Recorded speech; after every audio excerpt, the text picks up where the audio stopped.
বিগত ৩ দিন যাবৎ জোয়ারের পানি সাধারণ জোয়ারের চেয়ে অনেক বেশি বৃদ্ধি পাচ্ছে। মানে অন্যান্য যে জোয়ারে বা এই সময় যে জোয়ারে পানি হওয়ার কথা ছিল তার চেয়ে ৩ থেকে ৪ ফুট পানি বৃদ্ধি পাইছে। এই ৩-৪ ফুট পানি বৃদ্ধি পাওয়ার ফলে সুন্দরবনে প্রায় সব জায়গায় পানির নিচে চলে গেছে।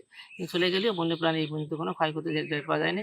কারণ হচ্ছে কি সুন্দরবনের বন্যপ্রাণীগুলো অন্তত এতটুকু অ্যাডাপ্টেশন আছে যে দীর্ঘ সময় যদি পানি না থাকে অর্থাৎ ১ ঘন্টা, ১.৫ ঘন্টা, ২ ঘন্টা যদি থাকে তাহলে ১-১.৫ ঘন্টা, ২ ঘন্টার ভিতর কিন্তু তারা মোটামুটি টিকে থাকতে পারে।